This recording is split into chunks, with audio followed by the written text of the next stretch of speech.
Hey guys, Jason here at Cooperative Motorworks and Motorhome Rehab Ranch. So today we're talking about our new radiators and the new fans that we're using on our coaches.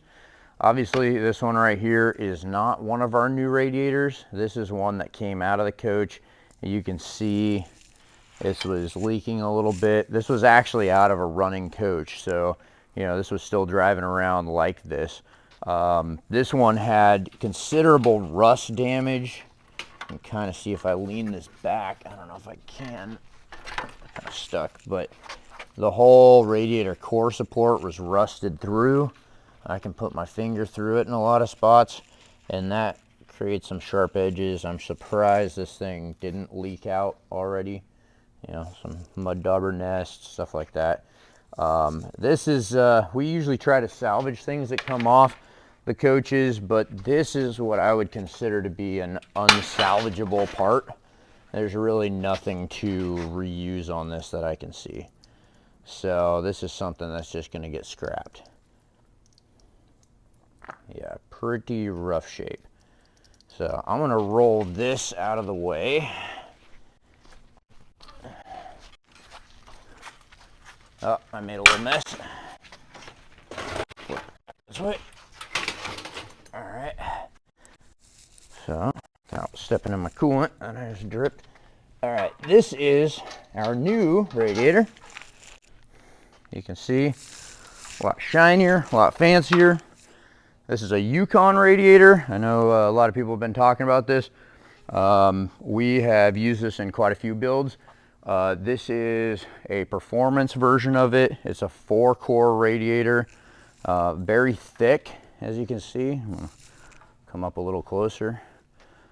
So, very nice design. Has the oil cooler and the trans cooler built into it, just like the original. So, and then let me set this off to the side over here.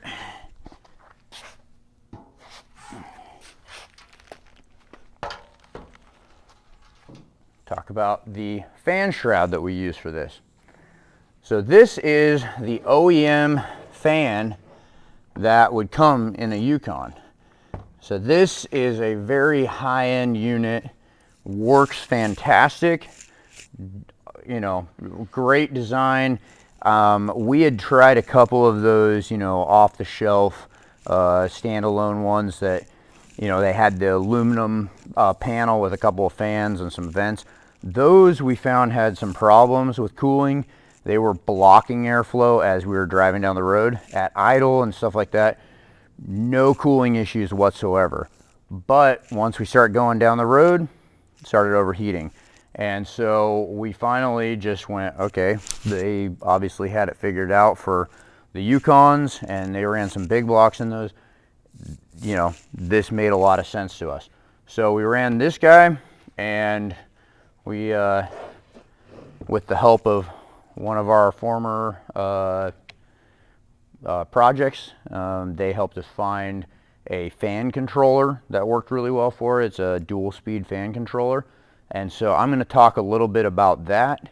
We're going to have a little bit more of a close-up on that. So may cut for a second, get all set up.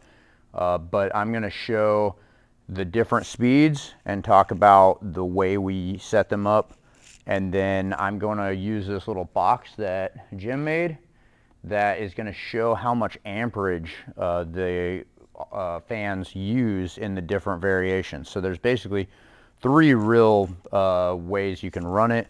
There's a low speed, there's a high speed, and then there's also a single fan on at high speed, which I'll talk about. And there's different ways you could route that, but once we get the close-ups and I'm running them, I'll explain how we ran those.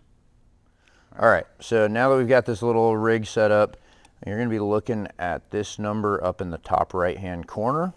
So if you see, when I turn it on low speed, it's going to kick up to about 18 amps for the startup speed, and then it drops down to about 5, 6, oops, I'm letting off, 6 amps.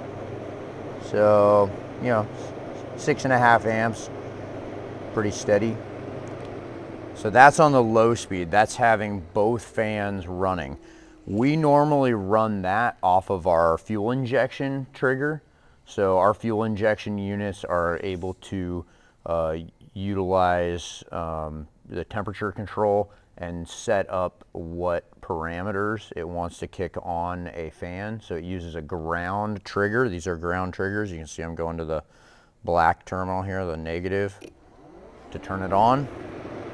So that's going to come from the fuel injection, and that's if you have fuel injection. If you do not have fuel injection, you can run these to a thermostatically controlled switch that gives you ground.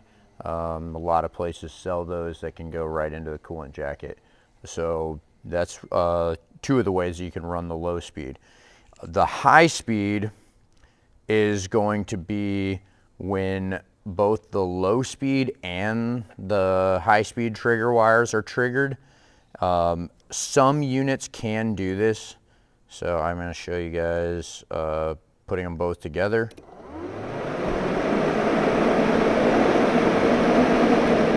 So you can hear that moves a whole lot more air. Now if we're going to watch the amps on this, how much it goes, I'm going to wait until the fans go all the way to a stop so we get the maximum startup load, and then we'll see what this thing does. All right, so we're going to go both speeds at once. So it went to about 67, and then it dropped down to about 28.8 amps, 29 amps. 29.5, okay, so about 29.5 amps.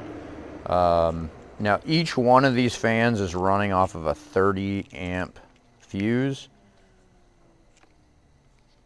So we've got 3 relays here. We have a couple of the clear ones. We ran out of the clear ones. I was going to show you guys what happens internally when these go. You can see if I go with this is the low speed, that green lights up when that relay goes. So I let off. And when I go high speed, I believe they both go on, if I can hold them both at the same time. All right. Not that coordinated. Yeah. So, and that's also triggering this relay. I just didn't have, I guess I could pull one of those, switch it over, show that.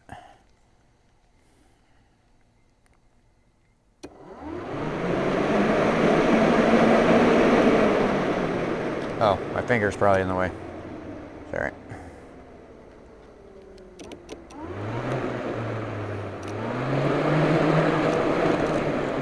Hard to hold it all, but yes, it's kicking on all the relays at once.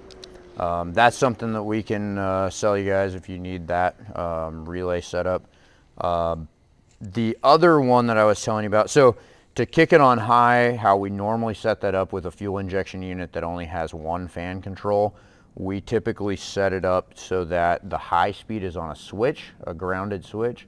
So when if it's ever overheating, which honestly, we haven't had any of these coaches overheat while running on just the low speed. So it's probably unrealistic you'll ever need it, but we always install a switch so that if you do have an overheating issue, you hit the button, it usually drops the temperature an additional 5 degrees is what we've seen. Might be more or less depending on, you know, the environment and climate, stuff like that. But that's one of the ways. We also, when you run it with the switch, if you were to run just the high speed,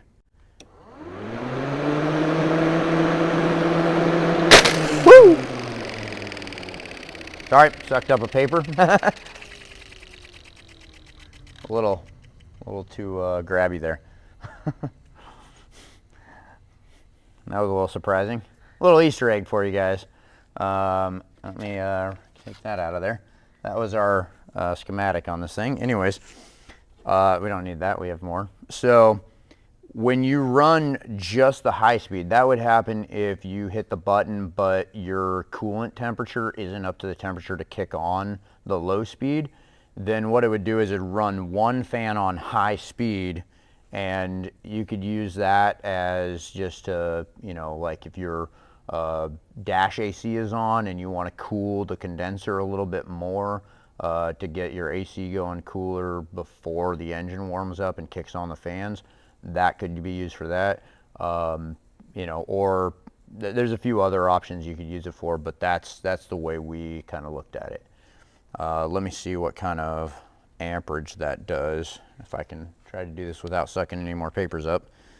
So, started at about 29, dropping to about 16.7, so not too bad.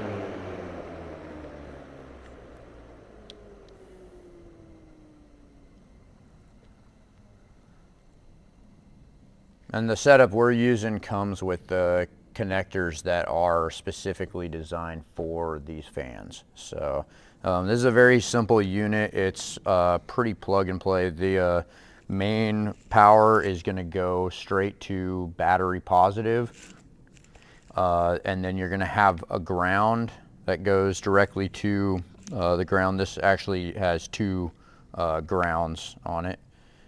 Those are just going to go to chassis ground, and then you have your two trigger wires to control it, and then your two plugs that go into the fans.